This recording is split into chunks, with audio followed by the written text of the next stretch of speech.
जगाधरी के शिवनगर कॉलोनी का एक बड़ा मामला सामने आया है। 30 वर्षीय व्यक्ति के एक दिन पहले उसी के घर के कमरे में पंखे के साथ फांसी का फंदा लगाकर आत्महत्या करने का यह बड़ा मामला सामने आ चुका है।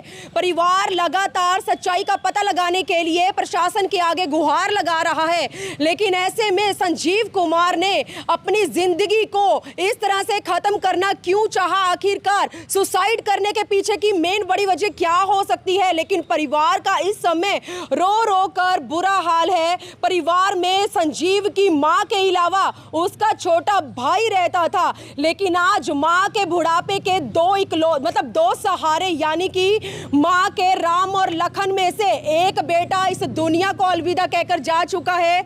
और आप देख सकते हैं छोटा भाई गौतम इस समय पूरी तरह से टूट चुका है, क्योंकि उसकी हिम्मत थी उसका बड़ा भाई संजीव, लेकिन उसे नहीं पता था कि बड़ा भाई इस दुनिया से इस तरह से उसका और उसकी मां का साथ छुड़ाकर अलविदा कहकर चला जाएगा।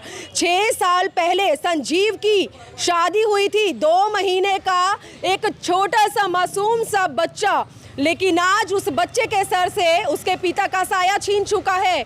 पत्नी 2 महीने पहले अपने घर पर गई थी अपने बेटे को लेकर, लेकिन संजीव इस दौरान बहुत ही ज़्यादा परेशान था। पता चल रहा है सूत्रों के हवाले से कि संजीव अपनी पत्नी को बुलाने के लिए बार बार फ़ोन कर रहा था, लेकिन शायद छोटी सी किसी बात को लेकर पत्नी अपने पति से नाराज़ थी, वापस नहीं आ रही थी। और परिवार का मानना है कि इस बात को लेकर संजीव बहुत ही ज़्यादा परेशान रहने लग गया था।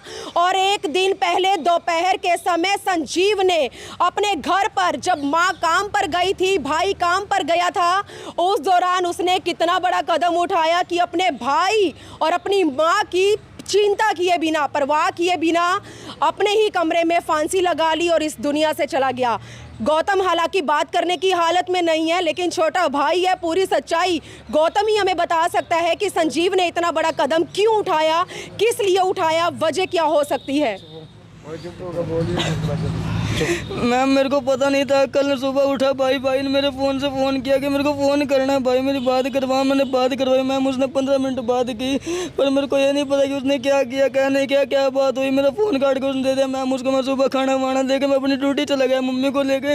मैं घर आके देखा तो मेरे को ये काम हुआ, मिला कि भाई फांसी ब्लड का मिला। मैम और मैं क्या करूँ, मेरे इसको ठीक है इंसाफ चाहिए मैम। उन्होंने मारा जो भी हुआ, मेरे को नहीं पता किसने क्या किया, कि वहाँ गया नहीं गया उनको पता होगा, फ़ोन किया उन्होंने बुलाया नहीं बुलाया उनको पता होगा। उसने कल इतना बड़ा कांड किया, मेरे को नहीं पता जो होया जी। भाई ने इतना बड़ा कदम उठाया है, किस पे शक है आपको? क्यों उसने इतना बड़ा कदम उठाया? मैम मेरे को ये नहीं पता कि मेरे को ऐसा क्या कि उसने फ़ोन किया, उसने क्या वाइफ ने क्या बोला है, उसने क्या किया क्या उसने क्यों सुसाइड किया, मैं उसको पता होगा उसने क्या किया, मेरे को नहीं पता ना। मेरे क्या नाम है अपने साथ सो सिंह रामा जी मेरा। आप क्या लगते थे उसके? मैं मास्टर लगता हूँ। मास्टर जी हैं। हाँ। कैसे हुआ है आपके भाई? ये 1-2 बार यानी के बीच में गए महा लेने के लिए इसको होगा महा इन्होंने इसके सास ससुर है ना यानी मार पाई करिया संजीव के साथ। हाँ जी, हाथा पाई भी करिया, तो उस वजह से यानी कि उसी दिन से वो टेंशन में गया था जी। तो किस बात को लेकर मारपिटाई की गई दामाद के साथ? बस ये तो इसका तो पता नहीं जी, इस बात के बारे में तो पता नहीं। वो घरवाली को लेने गया था अपनी, लेने तो उन्होंने मना कर दिया उसने आने से। उसके सौरे ने कह दिया भाई तरह क्या यहाँ तरह कुछ दिया उरा से तो जा यहाँ से। वो मारे मुरे को साले ने उसको मारे मुरे के भगा दिया वहाँ से। तो कोई बात होगी कुछ उनके पहले बहुत दिक्कत थी, सब शादी उनके बहुत परेशानी थी। आप परिवार में बड़े हैं सब, आप लोगों को भनक नहीं थी कि कुछ हो रहा है उसके साथ ऐसा जी? वो जब शादी हुई ना उसकी जब तक परेशान था, वो दिक्कत भी था बहुत ज़्यादा। सासू ससुर परेशान करते थे, बहुत ज़्यादा से करते थे। तो क्या पत्नी अपने पति का साथ नहीं दे रही? कुछ साथ नहीं देते जी, वो उधर से थी अपने माँ बाप की तरफ से थी। वो कितने बच्चे कितने? एक ही 2-3 महीने का लड़का है जी, बच्चा भी छोटा ही है। 1.5 महीने का सारा अभी लड़का, अभी 1.5 महीने का लड़का। उससे पहले भी कई बार थाने में दरखास्त जा चुकी वो इसकी, वहाँ पे फैसला हुआ बहुत सिटी थाने में दरखास्त दी गई। उसके बाद वो लड़ाई झगड़ा हुआ उसका। ये बात। तो आप लोग क्या गुहार लगाना चाहेंगे? हम तो गुहार ये लगा भी इंसाफ होना चाहिए हमारे लिए, जो भी है हमारे लिए। प्रशासन से कहते हैं तो सभी के घर में है, लड़ाई झगड़े सभी घर में है। हाँ जी। उसकी पत्नी को साथ देना दी है लड़के का, उसकी वजह से मरी वो मरा लड़का। उम्र कितनी थी संजीव की? 27-28 साल का था। क्या काम करता था संजीव? ये कारखाने में काम करता था। तो सोचा था कभी इतना बड़ा कदम उठाया? नहीं, हमने उस चीज़ का पता लगा था भाई वहाँ से ऐसी बात होती है। आपको कैसे पता चला? ये हम पता लगा, इसको भी धमकाया था। ये इसका छोटा भाई है ना, इसको भी धमकाया उसके साड़े ना, तेरे को मार देंगे हम।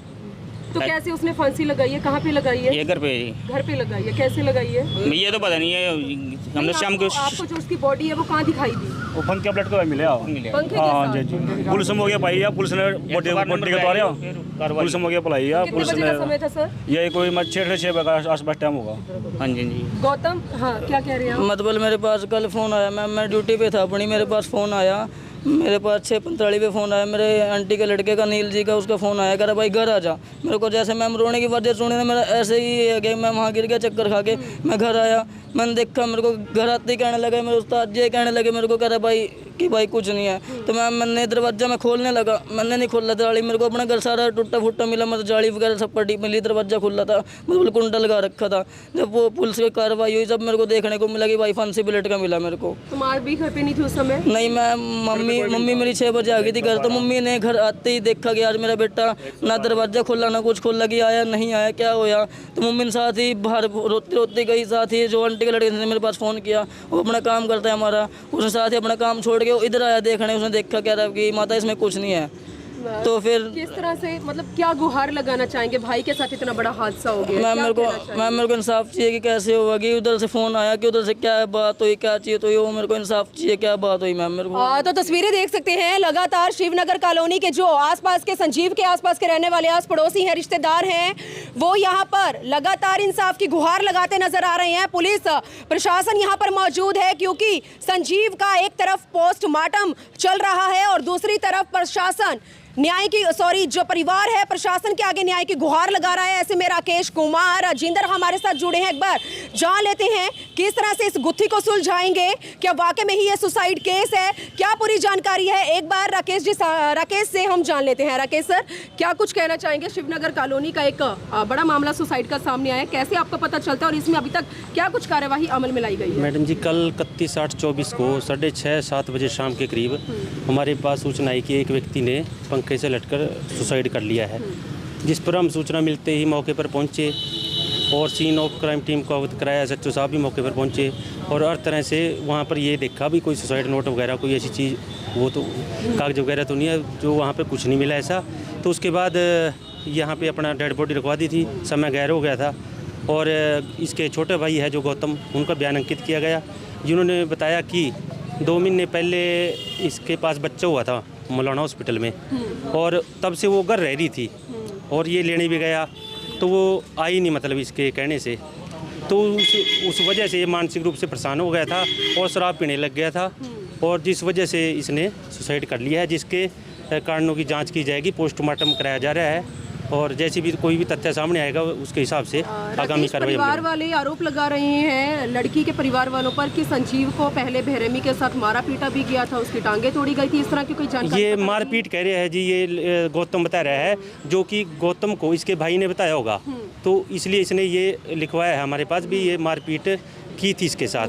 आखिरी बार जब उसकी बीवी से बात हुई थी उसके बाद ही वो बहुत ही ज़्यादा डिप्रेशन में आ गया था, तो क्या आप पता लगाएंगे फ़ोन के जरिए कि बीवी के साथ ऐसी क्या बातचीत हुई है जिसकी वजह से वो इतना बड़ा कदम उठाने? बिल्कुल जी, बिल्कुल। और जो भी तथ्य सामने आएगा हमने इसमें किया भी है और पोस्टमार्टम के बाद जैसे भी कार्रवाई होगी आगे कार्रवाई। धन्यवाद राकेश जी आपका। तो आप देख सकते हैं मेरे पीछे लोगों की लगातार भीड़ बढ़ती नजर आ रही है क्योंकि जगाधरी के शिवनगर कॉलोनी के रहने वाले 30 वर्षीय संजीव के साथ एक बड़े हादसे की खबर जो है वो सामने आ चुकी है। एक दिन पहले संजीव अपने घर के अपने कमरे में बैठा था, लास्ट टाइम उसकी अपने बीवी के साथ फोन पर ना जाने ऐसी क्या बात हुई कि उसके बाद वो डिप्रेशन में आया और उसने अपने ही कमरे में ऊपर लगे पंखे के साथ फांसी का फंदा लगाया और अपने जीवन को समाप्त कर लिया। दोस्तों, यमुनानगर शहर के अंदर लगातार फांसी के ये जो मामले हैं ये थमने का नाम नहीं ले रहे हैं। आए दिन आप लोगों के आगे हाथ जोड़कर हम विनती करते हैं कि संघर्षों की लड़ाई है, संघर्ष करें, जिंदगी कीमती है, बार बार नहीं मिलती है, लेकिन ऐसा नहीं पता कि संजीव इतना बड़ा कदम उठाने पर क्यों मजबूर हुआ कि ना उसने एक तरफ अपने 2 महीने के बच्चे का ख्याल किया और ना ही दूसरी तरफ अपनी बूढ़ी माँ का और अपने छोटे भाई का, लेकिन अपने कमरे में फांसी का फंदा लगा लिया और इस दुनिया को अलविदा कह गया। और इस समय जगाधरी के सिविल अस्पताल में संजीव कुमार का जो पोस्टमार्टम है वो शुरू हो चुका है, लेकिन परिवार प्रशासन के आगे लगातार न्याय की गुहार लगा रहा है, क्योंकि परिवार वाले संजीव के ससुराल पक्ष पर भी आरोप लगा रहे हैं कि पहले भी बहुत बार संजीव के ऊपर उन्होंने हमला किया है। लेकिन अब देखते हैं पुलिस इस केस में कितनी जल्दी सच्चाई का पता लगाती है, कितनी जल्दी पीड़ित परिवार को इंसाफ मिलता है और कितनी जल्दी संजीव की आत्मा को शांति मिलती है। तो देखते हैं क्या कुछ कार्यवाही अमल में लाई जाती है। लेकिन आज की एक बड़ी अपडेट के साथ मैं यमुनानगर के जगाधरी सिविल अस्पताल से लाइव जुड़ी थी। मेरी आप लोगों से अपील है, इस खबर को शेयर करें। भगवान पीड़ित परिवार को इस दुख की घड़ी से बाहर निकलने की हिम्मत भी दे और आइए हम सब मिलकर भगवान से प्रार्थना करते हैं कि भगवान